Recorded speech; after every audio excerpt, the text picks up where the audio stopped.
Na fazenda Ellis, em Rio Claro, eles me conheciam como Dita, a cozinheira, sempre com as mãos ocupadas preparando seus banquetes. Mas o que eles não sabiam é que as mesmas mãos que temperavam seus pratos também guardavam o segredo para a sua ruína. Eles tiraram tudo de mim e eu lhes dei a morte. Esta é a história de como a ira de uma escrava, gota a gota, liquidou a família Ellis. Mas antes de continuar, olá, meu amigo e minha amiga. Aqui é Bruno Henrique, narrador do Além da Escravidão. E hoje se prepare, porque você vai conhecer uma história antiga que vai mexer com seu coração. Antes de começarmos, inscreva-se no canal e me diga nos comentários de qual cidade você está nos ouvindo. Eu adoro saber até onde nossas histórias chegam. Prepare-se, porque a emoção começa agora. Para entender o que acendeu a chama desse massacre silencioso, precisamos voltar ao dia em que a filha de Dita, a jovem Jurema, foi arrancada de seus braços, deixando para trás um rastro de dor e uma promessa gélida de retribuição. Era um dia comum na casa grande da fazenda Ellis. O sol de Rio Claro batia forte, mas a cozinha, abafada pelo fogo e pelo vapor, parecia ainda mais quente. Dita, de 40 anos, movimentava-se com a destreza de quem dança, misturando temperos, provando caldos, seus olhos atentos a cada detalhe. As mãos, calejadas por anos de trabalho, eram gentis com as ervas frescas, triturando-as no pilão. Sua mãe, lá na Quenguela, em África, a ensinara os segredos da terra, do que cura e do que mata. Um conhecimento guardado a 7 chaves sob a fachada de cozinheira exemplar. Sua filha, Jurema, de apenas 15 anos, estava ali perto, ajudando a separar os grãos de feijão. Jurema era a luz de Dita, o motivo para suportar cada amanhecer de dor. Tinha os olhos grandes da mãe e um sorriso que acendia a cozinha inteira. As duas conversavam em sussurros, em um dialeto que só elas compreendiam, criando um pequeno refúgio de amor em meio à crueldade da fazenda. Mamãe, a sinhá pediu para levar o café para o filho dela, Horácio, lá na moenda. Jurema disse, a voz suave, mas com um traço de apreensão que Dita não deixou passar. Dita parou o que fazia, virou-se para a filha. O olhar de Jurema estava baixo. Ela conhecia aquele brilho nos olhos de Horácio, o filho mais velho do coronel Ellis. Um brilho de predador, sempre à espreita. Tome cuidado, minha filha. Vá e volte sem demora. Dita advertiu, o coração apertado. Ela queria protegê-la de tudo, mas como? A senzala não era um abrigo, e a casa grande, um covil. Jurema assentiu e pegou a bandeja, seus pés miúdos a levando para fora da cozinha. Dita sentiu um arrepio, uma premonição fria. Ela tentou se concentrar no cozido que borbulhava, mas seus pensamentos estavam na moça. O tempo passou, mais lento que o normal. O barulho da moenda, que antes era um som constante, agora parecia um tambor agourento na cabeça de Dita. Quando Jurema finalmente retornou, suas roupas estavam desarrumadas, o cabelo revolto e os olhos, antes cheios de luz, agora carregavam uma sombra escura. Ela não falou, apenas entregou a bandeja vazia, evitou o olhar da mãe e correu para o canto que dividiam na senzala. O corpo de Dita tremeu. Ela não precisava de palavras. A verdade, cruel e imunda, estava escrita no desespero mudo de sua filha. Horácio Ellis havia tirado a inocência de Jurema, havia quebrado sua flor. As semanas que se seguiram foram um tormento silencioso. Jurema murchou, as canções pararam, os sorrisos desapareceram. Dita, com sua intuição aguçada e seu conhecimento do corpo, logo percebeu. A barriga da filha começava a inchar. Horácio havia não apenas a desonrado, mas plantado uma semente de desgraça. A gravidez avançou, sob olhares de condenação das outras escravas e de indiferença dos senhores. Dita tentava esconder a situação, disfarçar, mas a verdade era inevitável. E com ela, o pânico. Naquela noite fria, o chão da senzala estava úmido e as velas tremeluziam, projetando sombras alongadas nas paredes de barro. Jurema gemia, contorcendo-se em dores indizíveis. O parto era difícil. Dita, Suando frio, tentava usar seus conhecimentos ancestrais para ajudar, mas Jurema estava fraca, exausta. O bebê não vinha. Mamãe, não aguento mais. Jurema sussurrou, a voz fraca, os olhos fixos nos de Dita. Dita sabia que precisava de ajuda. Um médico, alguém com instrumentos, com mais recursos. Ela correu até a casa grande, batendo na porta da Sinhá Elis, com a urgência de quem implora por uma vida. Sinhá, pelo amor de Deus, Jurema está morrendo. O bebê não sai. Precisamos de um médico. A Sinhá, uma mulher corpulenta e de feições duras, abriu a porta apenas uma fresta, seu rosto iluminado pela luz fraca do candeeiro. Olhou para Dita com desdém. Médico? Para uma escrava? Não seja ridícula, Dita. Não gastarei dinheiro com isso. Ela que se vire. É o preço do pecado dela. A porta se fechou com um baque seco, selando o destino de Jurema e do pequeno ser que tentava vir ao mundo. Dita sentiu o mundo ruir. O ar faltou em seus pulmões. Ela voltou correndo para a senzala, o coração em frangalhos, sabendo que a condenação havia sido pronunciada. As horas seguintes foram de horror. Dita assistiu, impotente, sua filha mais amada lutar com a morte. Com o último suspiro, Jurema partiu. E, minutos depois, o pequeno corpo do neto de Dita, que nunca veria a luz do dia, também se calou. Na calada da noite, sob a luz fantasmagórica da lua, Dita cavou a terra úmida. 1, 2 covas. Enterrou Jurema e o bebê, lado a lado, em um canto esquecido da fazenda, longe dos olhos dos Elis. As lágrimas escorriam, misturando-se à terra. Suas mãos, as mesmas que haviam preparado tantas refeições, agora sepultavam seu próprio sangue. No fundo da cova, Dita viu um pequeno colar de sementes que Jurema usava. As sementes que, na África, representavam a vida. Agora, eram apenas símbolos de morte e perda. Foi naquele momento, com a terra fria entre os dedos e a dor dilacerando seu peito, que a compaixão em Dita se quebrou. Deu lugar a algo mais duro, mais frio que a própria morte. A ira, uma ira silenciosa, que não clamaria por sangue com gritos, mas com sussurros. A família Elis havia tirado tudo dela. E Dita, a cozinheira de mãos gentis, jurou que lhes tiraria tudo de volta, gota a gota. A fazenda Elis não era apenas um pedaço de terra no interior de São Paulo. Era um reino erguido sobre o suor e o sangue de centenas de almas escravizadas. Rio Claro, naquele meado do século XIX, era um polo de riqueza para poucos e de miséria abjeta para muitos.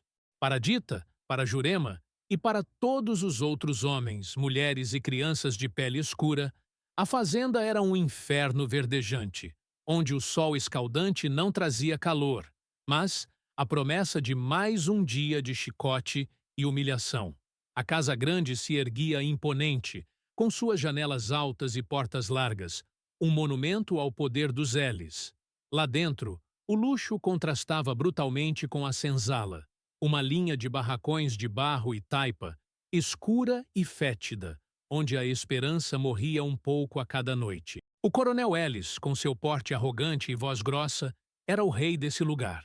Seus olhos pequenos e cruéis pareciam calculistas, sempre avaliando o custo, o lucro, a capacidade de trabalho de cada escravo. Para ele, todos eram peças em seu vasto tabuleiro, sem alma, sem dor. Assim a Elis, sua esposa, era a rainha da crueldade silenciosa. Não erguia o chicote como o feitor, mas suas palavras eram gélidas, suas ordens, inflexíveis. Sua recusa em chamar um médico para Jurema não foi um acaso, mas um reflexo de sua alma. Uma alma que via a vida de um escravo como um item descartável, sem valor, além do trabalho braçal. Ela era a guardiã das boas maneiras e da ordem na Casa Grande, e sua presença era tão temida quanto a do feitor. E havia os filhos. Horácio, o primogênito, era a cópia mais fiel do pai em sua soberba e brutalidade. Com 20 e poucos anos, exibia uma virilidade tóxica, sentindo-se no direito de tomar o que quisesse, de quem quisesse. Sua risada escandalosa, frequentemente ouvida pelos cantos da fazenda, era prenúncio de alguma humilhação ou violência. Foi ele quem rasgou a alma de Jurema. Os outros dois filhos, Ricardo e Gustavo, seguiam os passos do irmão e do pai, embora com nuances diferentes. Ricardo, o mais quieto, tinha um prazer perverso em atormentar os escravos com jogos cruéis, exigindo tarefas impossíveis ou castigando-os por pequenos erros. Gustavo, o caçula, era um esnobe que gostava de exibir seu poder com insultos e empurrões, tratando os escravos como animais de carga, sem sequer reconhecer seus nomes. Nenhum deles conhecia a palavra compaixão. Nenhum deles conhecia a palavra respeito. A vida na fazenda era uma engrenagem moedora de vidas. Desde o galo que anunciava o sol até a noite escura, o trabalho era incessante. Nas lavouras de café, nos canaviais, na moenda, no moinho, o suor vertia e a dor era uma companheira constante. O feitor, um homem de pele branca e olhos vazios chamado Severino, era o braço armado dos Elis. Seu chicote cantava no ar com uma frequência dolorosa, e seus gritos ecoavam pelas plantações, quebrando o silêncio da mata. Os castigos eram públicos, para servir de exemplo: pelourinho, tronco, palmatória. O corpo do escravo era um mapa de cicatrizes, cada marca uma história de dor.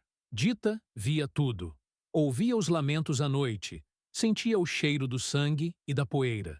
Seus ouvidos estavam acostumados aos gritos, seus olhos à injustiça. Mas, como cozinheira da casa grande, ela tinha um ponto de vista privilegiado. Era a sombra silenciosa que se movia entre os quartos e a sala de jantar, preparando as refeições suntuosas que os Elis devoravam, enquanto os seus, na senzala, comiam farinha rala e restos. Ela sabia dos seus gostos, dos seus temperamentos, dos seus pequenos vícios. Seu conhecimento de ervas, herdado de sua mãe curandeira, era sua arma secreta.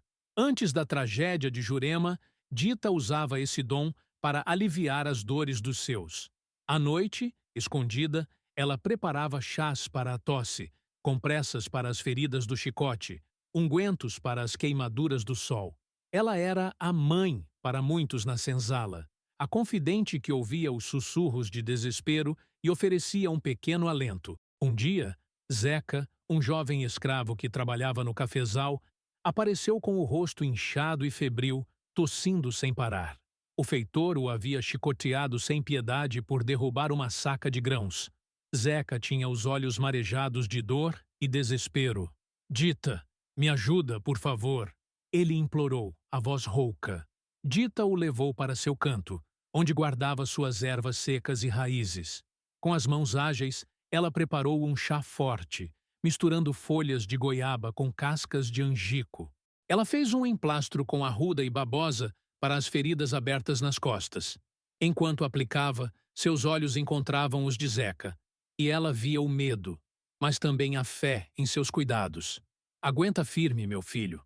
O corpo cura, mas a alma, essa a gente tem que fortalecer todo dia", ela disse, a voz suave, mas firme. Zeca melhorou em poucos dias, para a surpresa do feitor, que esperava vê-lo prostrado por semanas. Essa era a Dita que todos conheciam. A mulher silenciosa, de mãos habilidosas, que trazia um pouco de cura e conforto para um mundo de dor. Ela sabia dos caprichos dos Elis. O coronel gostava de carnes bem temperadas, pesadas, e nunca recusava um bom vinho tinto. A Sinhá era apaixonada por doces de frutas e tortas. Sempre pedia uma dose extra de açúcar. Horácio tinha predileção por pratos com pimentas fortes e molhos picantes. Gostava de sentir o ardor na boca. Ricardo preferia as aves assadas, enquanto Gustavo se fartava com os pães frescos e manteiga da casa. Dita anotava tudo em sua mente, como um escriba que registra os hábitos de um inimigo. Após o sepultamento de Jurema, algo mudou em Dita. A bondade, a doçura, o consolo que ela oferecia, tudo isso endureceu sob uma camada de gelo. O conhecimento das ervas, antes um dom de cura, transformou-se em um arsenal de destruição. Seus olhos continuavam discretos, sua postura submissa, Mas por trás da máscara de cozinheira leal, fervilhava um plano, frio e implacável. Ela continuava a servir os L's, a preparar seus pratos com a mesma perícia, mas cada movimento agora era um passo em direção à sua vingança. O cheiro dos temperos na cozinha se misturava ao cheiro de um ódio profundo e contido. Ela observava cada membro da família, memorizando seus trejeitos, suas reclamações de saúde, suas fraquezas. A tosse seca do coronel após um jantar farto, a dor de cabeça crônica da Sinhá, as crises de azia de Horácio.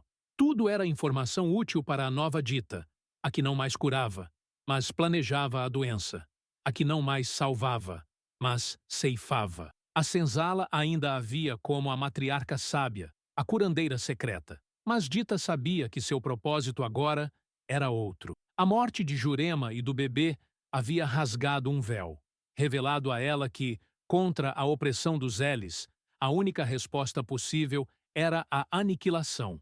A crueldade deles havia criado seu próprio carrasco, disfarçado em um avental de cozinheira.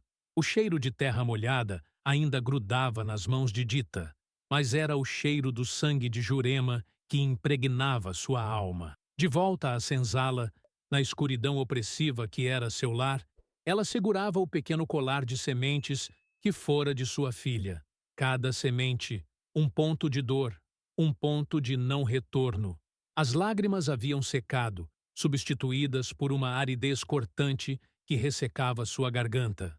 Não havia mais espaço para o luto. A dor se transmutara em aço, forjado no fogo da injustiça.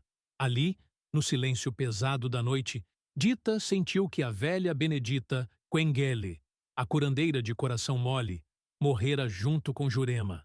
Em seu lugar, ergueu-se uma nova mulher. Uma mulher feita de pedra e paciência, com um propósito único, afiado como uma lâmina invisível. A compaixão havia sido arrancada de seu peito, deixando um vazio imenso, preenchido agora por uma resolução gélida. Ela se levantou, suas costas retas, a postura antes curvada pelo cansaço, agora erguida por uma força que não vinha da carne, mas do espírito. Olhou para o teto baixo da senzala, para as frestas onde a lua espreitava. Eles me tiraram a vida. Ela sussurrou, a voz áspera, quase inaudível. Eles me tiraram o futuro. Agora, eu vou tirar o deles. A decisão não foi um lampejo de fúria cega. Foi uma conclusão fria, inevitável, nascida de anos de observação e de um conhecimento profundo da natureza humana e da natureza das plantas. Ela conhecia as leis dos homens brancos. Sabia que a justiça, para eles, era uma farsa, um privilégio exclusivo que nunca alcançaria a senzala. Um grito, uma revolta aberta. Seria apenas mais sangue derramado, mais dor inútil. Não. A vingança de Dita seria diferente, silenciosa, paciente, inexorável. Ela lembrou das lições de sua mãe, da sabedoria que passava de geração em geração, que um veneno forte, de ação rápida, era para os tolos, que o verdadeiro poder estava nas doses pequenas, nos sintomas que se confundiam com a doença natural, na morte lenta que corroía o corpo e a mente sem deixar rastros. Era essa a justiça que ela traria, a justiça da doença, do mistério, do medo que cresceria nas entranhas dos L's. Seus olhos, que antes expressavam resignação, agora brilhavam com uma inteligência afiada. Ela não seria mais a escrava subserviente. Seria a arquiteta de uma queda familiar, e ninguém suspeitaria. Ninguém, exceto ela, saberia a verdade por trás da doença que os levaria. No dia seguinte, Dita retomou sua rotina na cozinha da casa grande. Sua expressão era a mesma de sempre. Seu andar, o mesmo de sempre.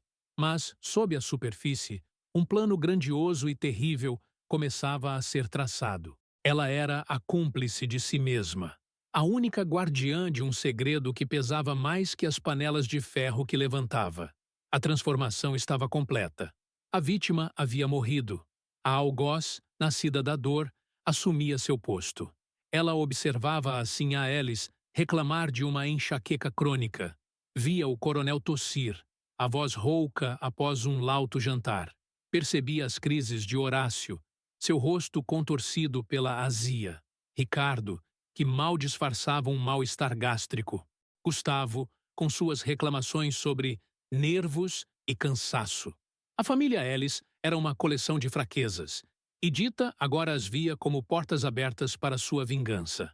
Ela sabia que não poderia confiar em ninguém, nem mesmo nos seus. A dor de Jurema era dela, e a vingança também seria. O segredo era a sua blindagem, sua força. Qualquer palavra maldita, qualquer olhar suspeito, poderia derrubar seu castelo de areia.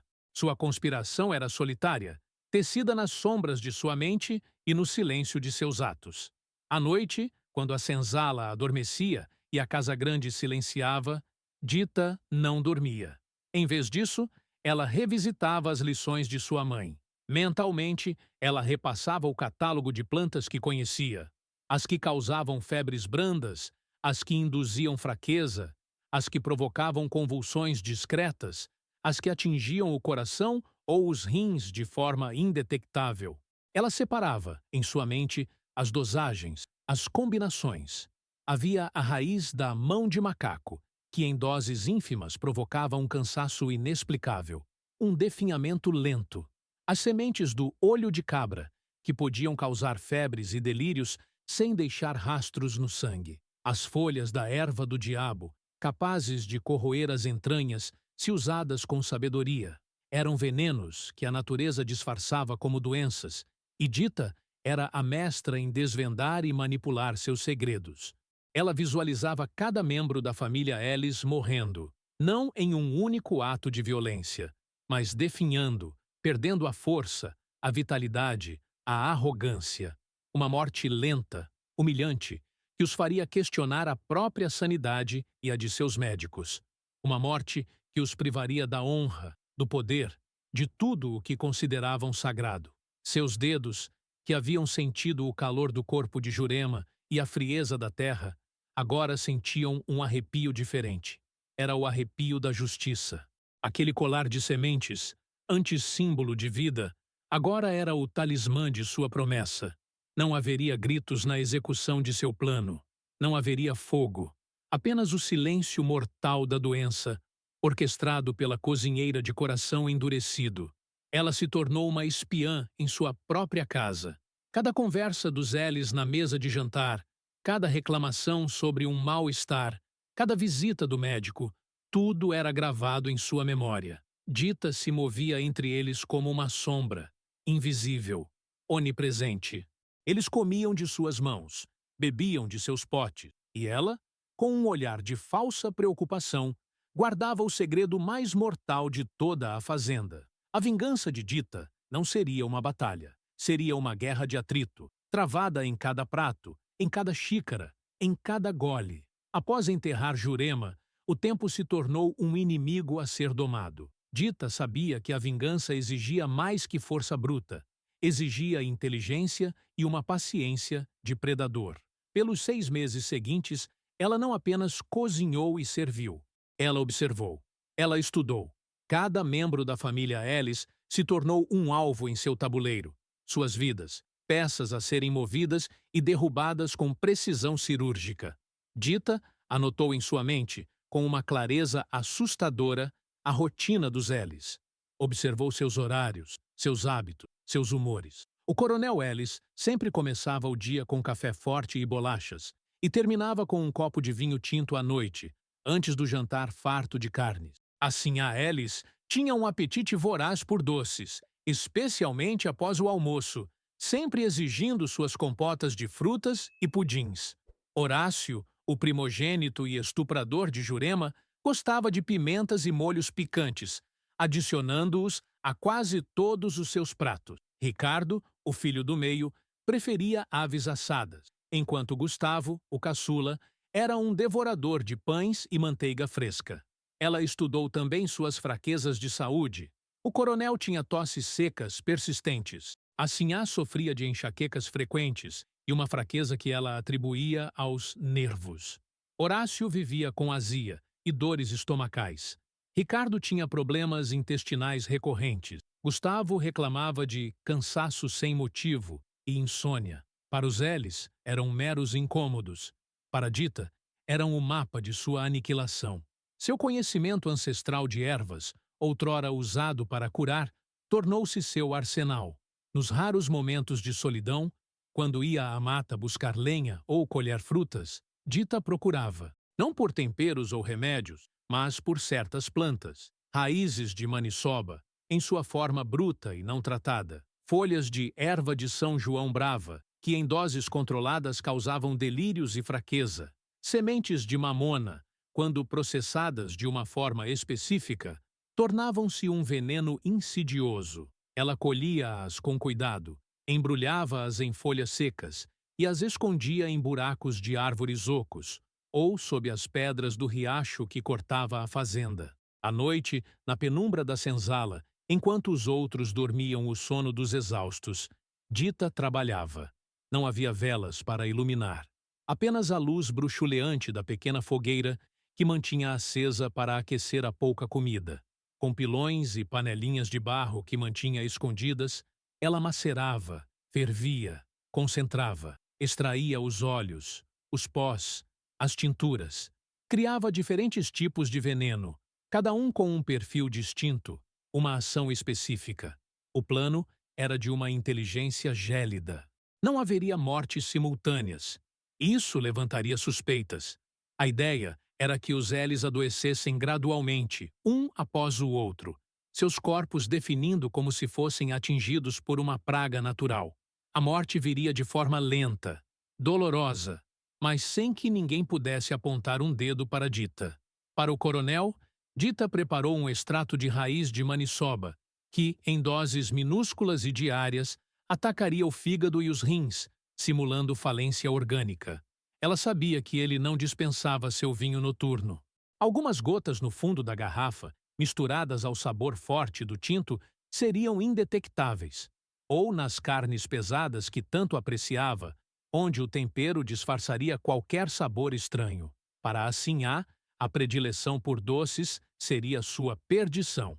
Dita desenvolveu um pó fino das folhas da erva de São João Brava, que, adicionado às compotas e pudins, causaria febres intermitentes, dores de cabeça intensas e uma fraqueza progressiva, como se o corpo estivesse sendo drenado de sua vitalidade. Um veneno que se camuflaria como nervos ou idade. Horácio, o agressor de Jurema, teria a vingança mais íntima e cruel. Dita preparou um óleo extraído de sementes de mamona, quase insípido, que atacaria o sistema digestivo, provocando dores internas excruciantes, cólicas e convulsões. Ela sabia que Horácio amava pimentas e molhos picantes. O ardor da pimenta disfarçaria qualquer amargor sutil do veneno, e as convulsões poderiam ser confundidas com ataques de mau humor ou gastrite aguda. Ricardo, o amante de aves assadas, receberia um composto que causaria inflamação gastrointestinal e uma fadiga crônica, como uma doença parasitária que nunca terminava. Uma dose pequena misturada aos molhos que acompanhavam sua carne de frango ou pato. E Gustavo, o mais jovem e arrogante, seria atingido por um veneno que causaria fraqueza muscular e nervos, fazendo-o parecer progressivamente fraco e mentalmente confuso. Onde esconderia? Nos pães frescos e na manteiga, que ele devorava com tanto prazer pela manhã. Dita planejou que as mortes não fossem simultâneas. Primeiro a Sinhá, para testar a reação e a confusão. Depois, um dos filhos. Em seguida, outro. E por último, o coronel, para que ele sentisse o peso da perda de sua dinastia antes de partir. Cada morte seria um lamento na Casa Grande, mas, para Dita, uma nota na sinfonia de sua justiça. Ela visualizava cada passo. Os olhos dos médicos perplexos, sem encontrar uma causa clara. As conversas ansiosas dos Elis sobre suas doenças misteriosas. O desespero crescendo enquanto a vida se esvaía. Era a vingança perfeita, sem armas, sem gritos, apenas o silêncio mortal da natureza, manipulado por uma escrava que havia perdido tudo. Dita não buscava o caos, mas a ordem de uma vingança fria, calculada, onde cada gota de veneno era uma lágrima derramada por Jurema. Os 6 meses que se seguiram à morte de Jurema foram como um sopro gélido na alma de Dita. O sol de Rio Claro continuava a queimar a pele, mas ela sentia um frio cortante no peito. A Casa Grande, com seus risos e banquetes, parecia ainda mais opressiva, um lembrete constante da vida que lhe fora roubada. Dita, no entanto, não lamentava mais abertamente. Cada lágrima seca era uma gota de veneno em sua resolução. Sua rotina não mudou aos olhos dos senhores, mas, sob a superfície, tudo era diferente. As idas à mata para colher lenha ou frutas tornaram-se expedições de coleta secretas. Dita não buscava mais apenas temperos. Seus olhos experientes agora procuravam as folhas certas, as raízes escondidas, as sementes proibidas. A mata, antes um lugar de trabalho forçado, transformou-se em seu laboratório, seu arsenal.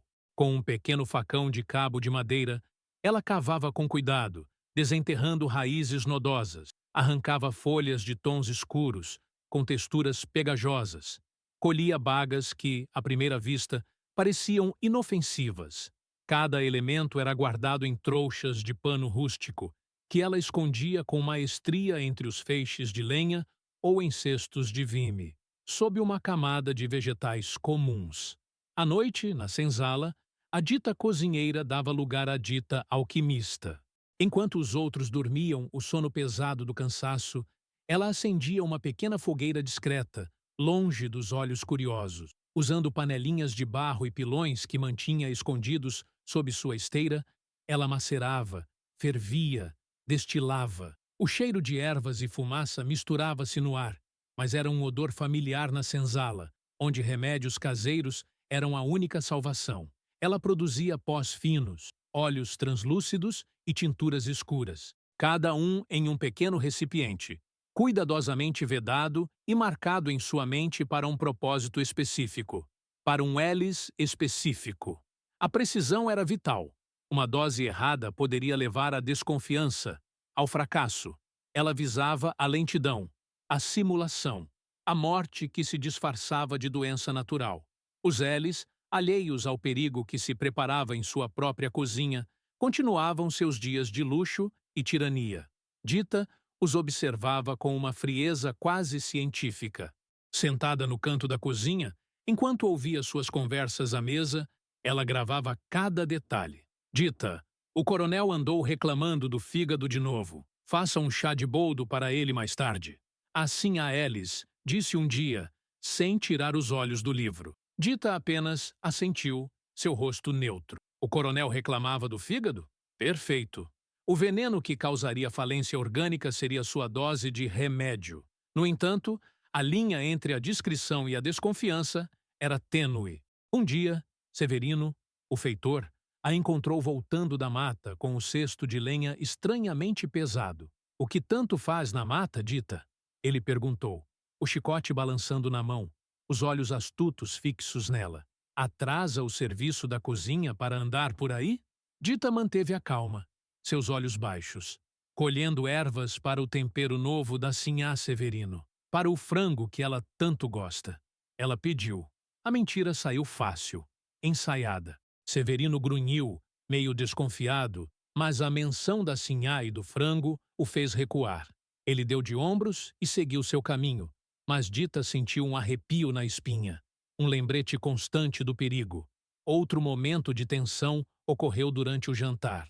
Dita havia adicionado uma primeira, minúscula dose do extrato para a sinhá no pudim de abóbora. A sinhá provou e franziu o senho. Dita, este pudim está com um sabor diferente hoje, ela disse, sem agressividade, mas com uma nota de estranhamento. Não ruim, mas diferente. Que fruta nova usou? O coração de Dita disparou, mas sua expressão permaneceu inalterada. Perdão, sinhá. Talvez seja a abóbora que colhi hoje mesmo. Era de um pé novo. Posso refazer um para a ceia de amanhã? A sinhá, distraída com a conversa do coronel, apenas acenou com a mão. Não precisa, Dita. Deixa assim. Termino depois. Dita sentiu um alívio lento, mas a lição estava aprendida. As doses precisavam ser ainda mais sutis, o sabor imperceptível. As semanas se arrastaram. Dita, com um olhar de preocupação fingida, observava a Sinhá Ellis começar a sentir os primeiros efeitos. Uma fraqueza que ela atribuía ao calor, dores de cabeça mais persistentes, um cansaço que a fazia se recolher mais cedo. O plano estava começando a funcionar. Às vezes, na solidão de sua preparação, Dita pegava o colar de sementes de Jurema. Seus dedos percorriam cada semente fria, e ela se lembrava da filha, do bebê que nunca respirou. Naquele momento, não havia espaço para dúvidas, nem para a dor do luto, apenas a certeza de que a justiça, para Jurema, viria pelas suas mãos. Aquele colar não era mais um símbolo de vida, mas um juramento de morte. Uma noite, a luz da lua mal entrava na senzala. Dita pegou um de seus frascos mais potentes, um óleo quase incolor, preparado para Horácio, o primogênito, o veneno que atacaria suas entranhas, que faria suas dores de azia se transformarem em um inferno particular. Ela o segurou contra a pouca luz, observando o líquido denso. Ela sabia, sentia no ar. A hora havia chegado, não mais para os preparativos, mas para a execução. O silêncio na casa grande era pesado, prenúncio de algo terrível. Amanhã, a primeira dose real seria dada. O jogo começaria, e Dita, a cozinheira silenciosa, seria a única a mover as peças. O primeiro raio de sol daquele dia não trouxe a promessa de um novo começo para a família Ellis, mas o prelúdio de um fim silencioso e implacável. Dita acordou na senzala, com o colar de sementes de Jurema apertado na mão. Não havia mais dor em seu peito, apenas uma quietude férrea. Hoje, o plano começava de verdade. Na cozinha da casa grande, Dita preparava o café da manhã com sua usual destreza. Mas desta vez, seus movimentos eram carregados de um propósito sombrio. Com a Sinhá Ellis, ela começaria com a doçura que a destruiria. Preparou uma geleia de caju, o doce favorito da patroa. Enquanto a fruta cozinhava, adicionou, com uma precisão cirúrgica, o pó esbranquiçado extraído das folhas da erva de São João Brava. Misturou bem, fazendo com que o veneno se dissolvesse, tornando-se indistinguível do açúcar e da fruta. O aroma adocicado da geleia cobria qualquer rastro. A Sinhá desceu para o café, reclamando de uma leve dor de cabeça. Dita, essa enxaqueca não me larga. Me traga a geleia de caju, talvez o açúcar me ajude. Ela disse, sem perceber a ironia da própria fala. Dita serviu a geleia com um sorriso subserviente. Observou a Sinhá comer com gosto, cada colherada um passo em direção ao abismo. As semanas se transformaram em meses. A fazenda Ellis, antes um palco de prosperidade e crueldade, começou a se transformar em um cemitério ambulante. A Sinhá foi a primeira a sentir os efeitos mais intensos. As enxaquecas se tornaram martelos em sua cabeça. As febres, calafrios incontroláveis que a deixavam de cama por dias. Sua pele, antes rosada pela fartura, agora estava pálida e macilenta. Não sei o que tenho, Dita. Sinto meu corpo pesado, como se a vida estivesse escorrendo por entre meus dedos. A Sinhá confessava, alheia ao fato de que Dita era a própria vida escorrendo. Dita, com um semblante de preocupação impecável, trazia chás fortificantes, que, na verdade, continham novas doses do veneno. O médico da cidade, Dr. Almeida, visitava a fazenda com frequência, confuso. É um tipo de febre que não identifico, coronel. Talvez o clima, a idade. Ele divagava, sem uma resposta concreta. Dita observava. Comia da sua própria comida, simples, intocada, enquanto os Ellis definhavam. Cada queixa da Sinhá era uma nota em sua sinfonia de vingança. Não demorou muito para que Gustavo, o filho caçula, sentisse os primeiros sinais. Dita começou a adicionar um extrato que causava fraqueza muscular e confusão mental nos pães frescos e na manteiga, seus favoritos no desjejum. Gustavo, antes jovial e arrogante, começou a tropeçar, a esquecer palavras, a sentir um cansaço avassalador. Que diabo está acontecendo comigo? Ele praguejava, escorregando na escada da casa grande um dia. Minhas pernas parecem de gelatina, e minha cabeça está sempre em uma névoa. Dita o via, e lembrava da arrogância dele, dos empurrões nos escravos, de como ele tratava a todos como animais. A confusão mental era uma forma poética de sua própria ignorância e cegueira. Os Elis começaram a sussurrar entre si sobre mal-olhado ou maldição. O medo começava a se instalar. Em poucos meses, a Sinhá Elis, debilitada, perdeu a fala. Não conseguia mais se levantar. Seu corpo definhando até se tornar uma sombra na cama. Morreu em uma noite fria, com o doutor Almeida afirmando ter sido uma febre incurável. Dita foi uma das que ajudou a preparar o corpo, seus olhos secos, seu coração, uma rocha. Em seu interior, uma voz sussurrava: Jurema. Gustavo, já muito fraco, seguiu os passos da mãe. Certa manhã, foi encontrado sem vida em sua cama, seu corpo pálido, com um olhar de espanto congelado no rosto. Parada cardíaca, declarou o médico, visivelmente perturbado pela sequência de mortes misteriosas. Com a morte da Sinhá e de Gustavo, o coronel Elis e os filhos restantes, Horácio e Ricardo, estavam visivelmente abalados. A casa grande estava tomada por um ar de luto e pavor, mas Dita não parou. A vingança ainda não estava completa. Ricardo, o filho do meio, que adorava aves assadas, foi o próximo a receber a dose intensificada de seu veneno. Dita preparou um molho rico para o frango assado e nele adicionou o composto que causava inflamação gastrointestinal e fadiga crônica. Ricardo, que antes se deliciava com seus pratos, começou a sentir dores internas lancinantes. Dita, esta comida está me matando. Minha barriga queima. Sinto como se facas me esfaqueassem por dentro. Ele gritava, contorcendo-se na cadeira. Ele passou a se recusar a comer os pratos de Dita, mas o veneno já estava em seu sistema, acumulado ao longo das semanas. Seu corpo se inchou e ele definhou em uma agonia de dores abdominais e vômitos. A fadiga o consumiu. Aquele que adorava atormentar os escravos com dores, agora sentia a dor em sua própria carne. Ricardo morreu em um acesso de convulsões, seu corpo exausto. A fazenda Elis estava em pânico. 3 membros da família em tão pouco tempo. O coronel estava desesperado. A contratação de novos médicos, a realização de exames caros, tudo em vão. Ninguém encontrava a causa. Então chegou a vez de Horácio, o primogênito, o estuprador de Jurema.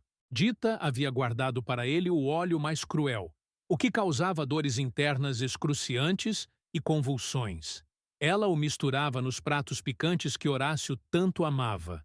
O ardor da pimenta disfarçava a amargura sutil do veneno, e as dores de azia, que ele já tinha, pareciam apenas piorar. Horácio, antes forte e altivo, tornou-se um homem acovardado pela dor. Ele começou a ter ataques de fúria, gritando que estava sendo amaldiçoado. Seus olhos, antes cheios de luxúria, agora brilhavam com medo e desespero. As convulsões vinham de repente, jogando-o no chão, espumando pela boca. Ele berrava, se contorcia, implorando por socorro. Dita, com o olhar impassível, oferecia água e pedia: Calma, senhor. Ela via a dor dele e lembrava da dor de Jurema, da filha que sangrou até a morte por causa daquele homem. A cada grito de Horácio, Dita sentia uma pontada de satisfação fria. Sua dor era a vingança de Jurema. Horácio morreu em um de seus ataques, a boca aberta em um grito mudo, seu corpo retorcido. Restava apenas o coronel Elis, o patriarca. Ele estava sozinho na casa grande, um homem quebrado, rodeado por fantasmas. Sua família havia sido dizimada, e ele não entendia por quê. A tosse, antes ocasional, tornou-se constante. Seu corpo, antes robusto, estava definhando, magro, sua pele amarelada. Os órgãos internos, atacados pelo veneno da maniçoba, falhavam lentamente. Dita... O coronel tossia, sua voz fraca, mal um sussurro. Me traga um pouco de vinho. E aquela carne que você faz, bem temperada? Preciso recuperar minhas forças. Dita fez o que ele pediu. Serviu o vinho, desta vez com uma dose extra do extrato mortal.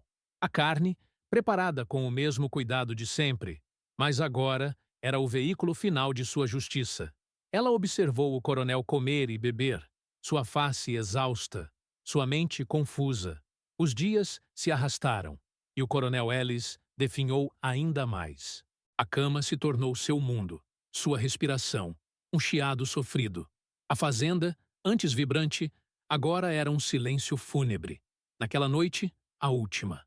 A lua estava cheia, inundando o quarto do coronel com uma luz fantasmagórica.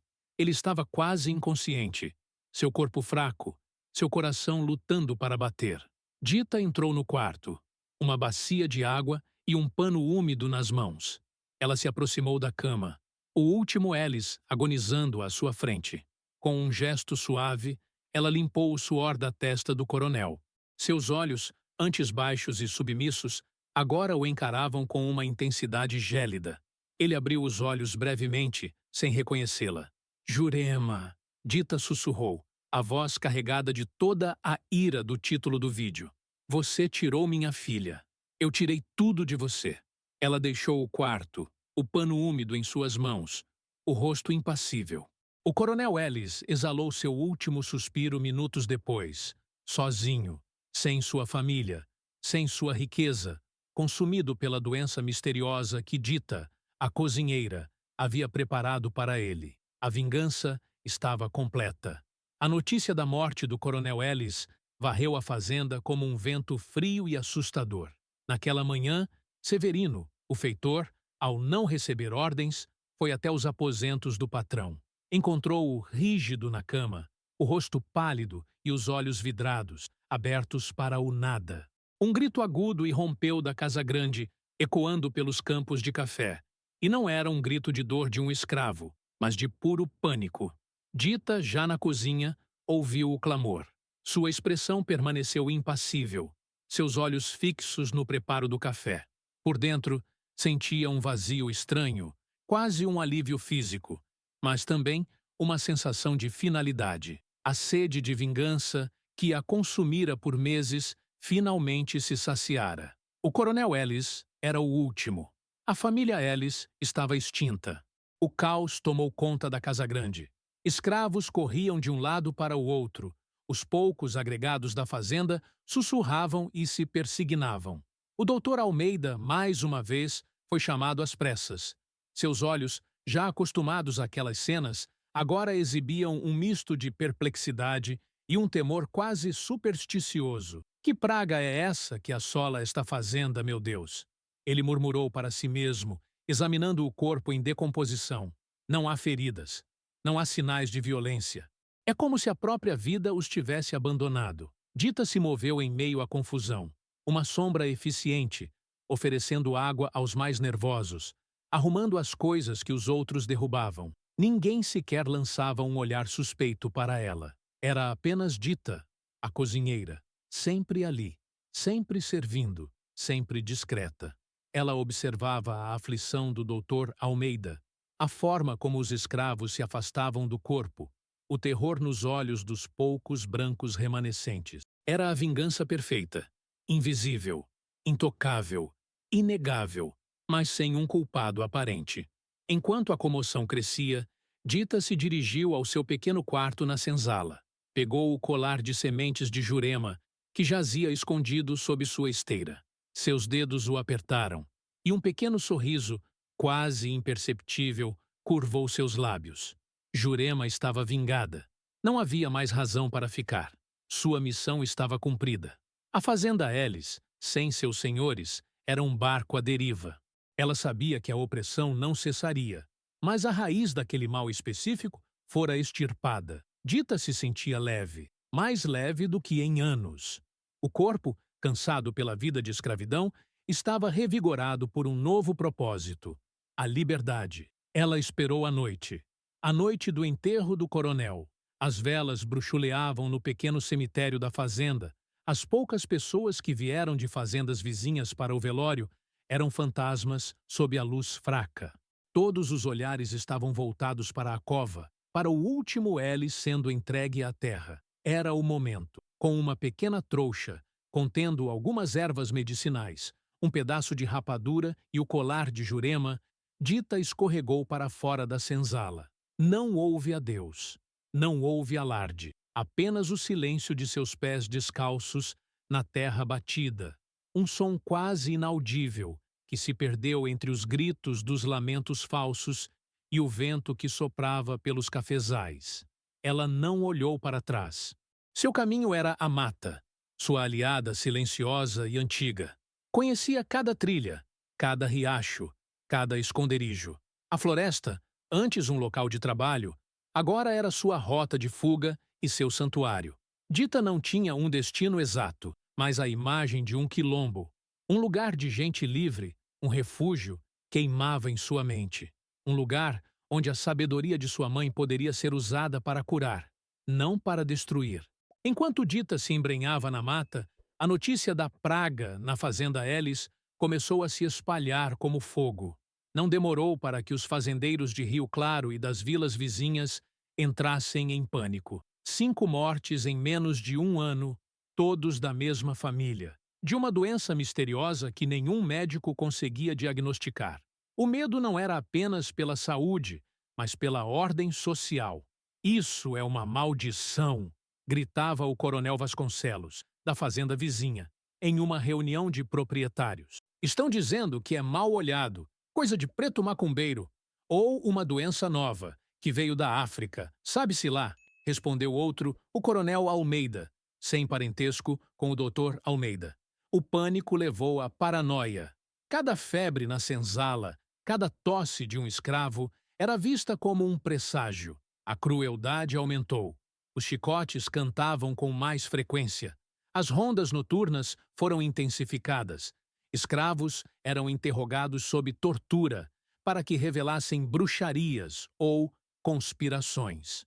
Mas ninguém sabia de nada sobre a família Ellis. Ninguém, exceto Dita, que já estava longe. Uma caçada humana foi organizada, não especificamente por Dita, pois ninguém suspeitava dela, mas por fugitivos em geral. Homens armados a cavalo, acompanhados por cães farejadores, vasculharam a mata. Severino, o feitor, liderava alguns grupos, ainda se gabando de sua ferocidade. Vamos achar qualquer um que esteja fugindo e vamos dar um exemplo. Ele berrava, sua voz ecoando na mata. Mas a mata era a casa de Dita. Ela se movia como uma corça, silenciosa, atenta. Escondia-se entre a folhagem densa, cruzava riachos para despistar os cães, conhecia os atalhos. Por várias vezes sentiu o cheiro dos cães, ouviu os gritos dos caçadores, mas nunca foi vista. Era como se a floresta a abraçasse, a protegesse, sabendo que ela era uma de suas filhas. Sua fuga não foi apenas um ato de desespero, mas de autodescoberta. A cada passo, ela sentia a terra sob seus pés, a brisa em seu rosto, a promessa de uma vida sem correntes.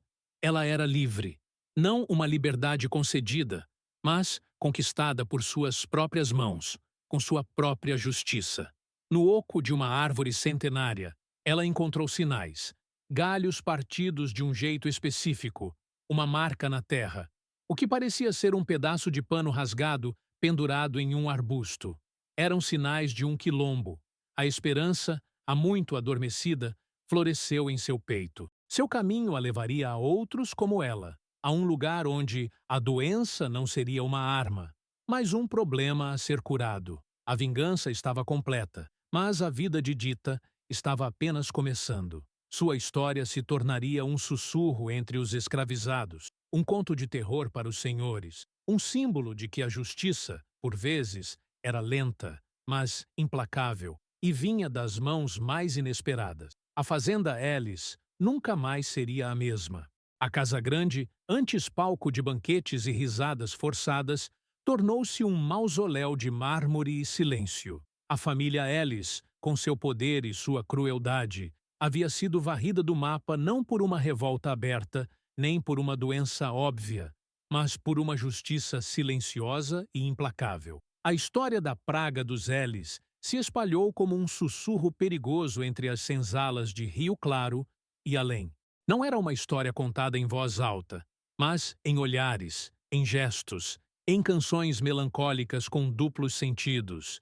Ninguém jamais apontaria Dita como a autora daquele feito. Ela era uma sombra, um fantasma. Mas a mensagem de sua vingança, aterrorizante em sua eficácia, reverberava. Para os senhores de engenho, a praga na fazenda Ellis plantou uma semente de medo que o chicote e a lei não podiam controlar. A paranoia cresceu. Cada mal-estar, cada febre, cada dor de cabeça de um fazendeiro ou sua família transformava-se em um terror inominável. Eles olhavam para seus cozinheiros, para seus copeiros, para aqueles que serviam suas refeições diárias com uma desconfiança recém-despertada. O inimigo não estava mais nos campos, com um facão na mão. Estava invisível, nas entranhas de sua própria casa, em cada garfada, em cada gole. O medo dos Ellis de que Coisa de Preto havia matado seus vizinhos agora virou o medo de que suas próprias vidas pudessem ser o próximo prato. O sistema escravocrata, baseado na força bruta, percebeu que havia uma arma contra a qual não tinha defesa: a inteligência e a paciência de um espírito quebrado, mas não domado. A história da Fazenda Ellis se tornou uma lenda contada para impor o terror aos escravos, mas, secretamente, infundia terror nos corações dos opressores. E para os escravizados? Para eles, a lenda de Dita, a cozinheira, não era um conto de terror, mas uma história de esperança e admiração. A figura daquela mulher discreta, que suportou a dor indizível e que, com sua própria sabedoria, derrubou uma dinastia de opressores, tornou-se um farol. Não uma esperança de que todos poderiam envenenar seus senhores, mas a esperança de que a resistência não precisava ser sempre em grandes revoltas. Que a inteligência, a paciência e a astúcia eram armas tão poderosas quanto qualquer facão. Dita se tornou um mito silencioso. Seu nome não foi cantado em público, mas sua existência era uma prova de que a justiça, mesmo que tardia e distorcida, podia ser alcançada, que a dor podia ser transformada em poder, que a voz dos oprimidos, mesmo que sussurrada, podia derrubar impérios. Ela não buscava glória, mas retribuição, e ao fazê-lo, pavimentou um caminho de dignidade para os que viriam depois. A história de Dita nos lembra que heróis nem sempre usam capas ou empunham espadas. Às vezes, eles usam aventais e empunham a sabedoria ancestral, transformando o ordinário em extraordinário, o submisso em libertador. Sua coragem não foi um ato de fúria desenfreada, mas de uma inteligência calculista, de uma paciência implacável forjada na dor. É a prova de que a humanidade sempre encontra uma forma de lutar contra a opressão, mesmo quando todas as portas parecem fechadas. A ira de Dita não liquidou apenas a família Ellis. Ela acendeu uma chama de resistência nos corações de muitos, um legado de que a liberdade pode ser conquistada, gota a gota, mesmo nas sombras mais profundas da injustiça. Qual foi o momento que mais te chocou nesta história? Comente a palavra vingança, se a história de Dita te fez sentir a força da justiça para além das leis dos homens. E assim, a história de Dita, a cozinheira, se encerra. Mas a verdade sobre a resistência, a força e a inteligência de nossos ancestrais jamais deve ser esquecida. Se a jornada de Dita, que transformou a dor em justiça, tocou você e fez sentir a profundidade de sua coragem, não deixe essa história parar por aqui. Se você chegou até o final deste vídeo, é porque se importa com as histórias que a história oficial tentou silenciar. Então, agora é a hora de agir. Deixe o seu like para que mais pessoas conheçam a ira justa de Dita. Inscreva-se no canal para não perder nenhuma de nossas próximas narrativas épicas de resistência e superação. E, o mais importante, ative o sininho para ser notificado sempre que um novo herói ou heroína surgir das páginas esquecidas do nosso passado. A voz de Dita se calou, mas a nossa voz continua. Temos muitas outras histórias de bravura e resiliência esperando para serem contadas. Se você gostou da história de Dita, Temos certeza que vai se emocionar com a trajetória de Maria Filipa, a guerreira de Itaparica, ou a astúcia de Aqualtune, a princesa que liderou a rebelião. Então, clica agora mesmo no próximo vídeo que aparece na tela e continue sua jornada conosco. Juntos, vamos desenterrar os verdadeiros heróis do Brasil. Sua participação é fundamental para mantermos viva a memória daqueles que lutaram por dignidade e liberdade. Não se esqueça, o passado nos ensina, o presente